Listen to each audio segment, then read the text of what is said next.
Mr. Greedy by Roger Hargreaves.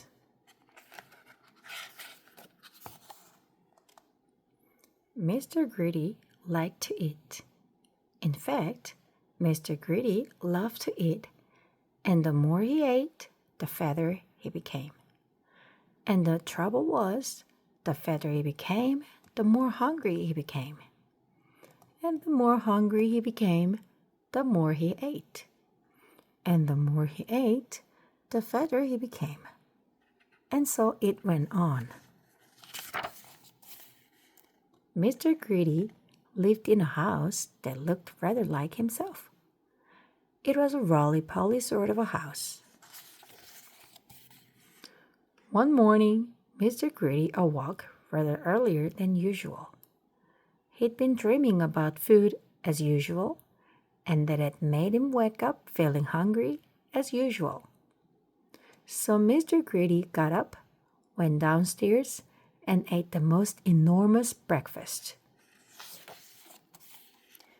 This is what Mr. Greedy had for his breakfast: toast, 2 slices, cornflakes, 1 packet, milk, 1 bottle, sugar, 1 bowlful, toast, 3 slices, eggs, 3 boiled, toast, 4 slices, butter, 1 dish, marmalade, 1 pot. When he had finished his enormous breakfast, Mr. Greedy sat back in his chair, smiled a very satisfied smile, and thought, "That was a delicious breakfast," he thought to himself. "Now I wonder what would be nice to have for lunch." He decided in order to work up an appetite for lunch, he would go for a long walk.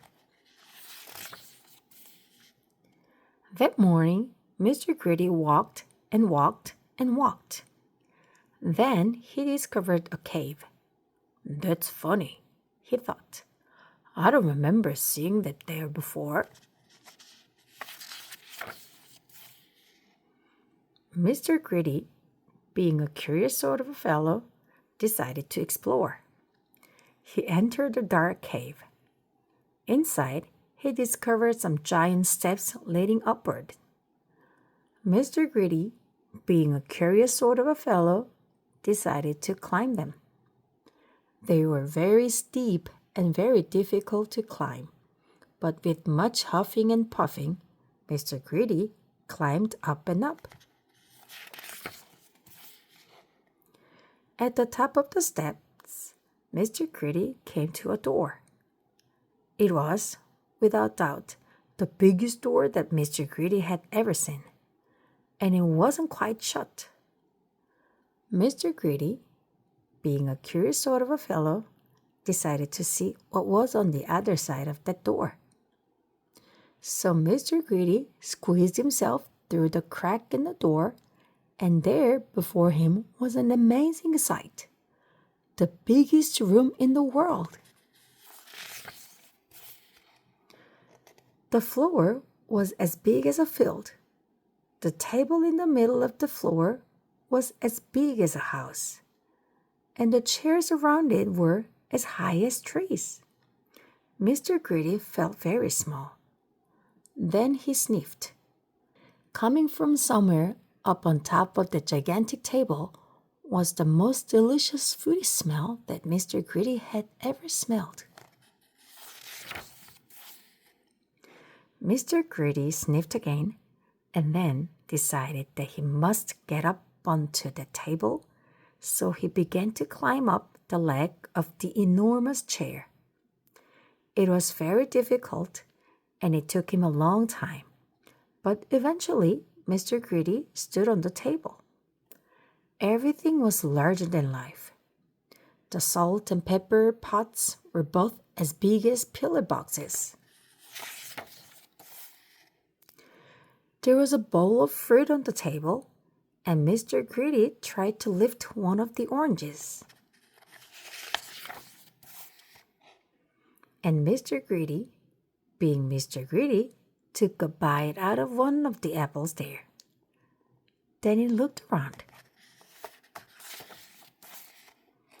Over on the other side of the table stood the source A of the huge, delicious enormous, smell. gigantic, colossal plate, and on the plate, huge, enormous, gigantic, colossal sausages the size of pillows, and huge, enormous, gigantic, colossal potatoes the size of beach balls, and huge, enormous, gigantic, colossal peas the size of cabbages.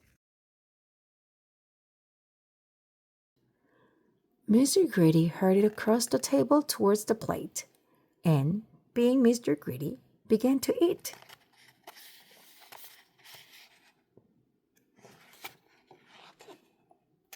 Suddenly, a shadow Mr. fell Greedy across the found plate. himself being picked up by a giant hand and looking into the eyes of a real life giant.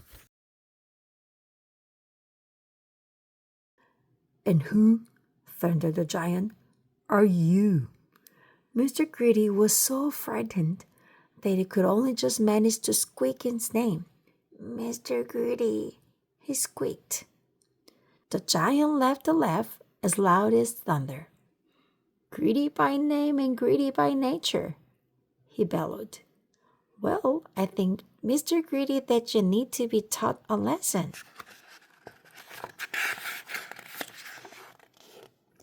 The giant And what a made lesson Mr. it Greedy was. eat up everything on that huge, enormous, gigantic, colossal plate. Now he looks like this, which I think suits him a lot better, don't you? So, if you know anybody who's as greedy as Mr. Greedy used to be, you know what to tell them, don't you? Beware of giants. The end.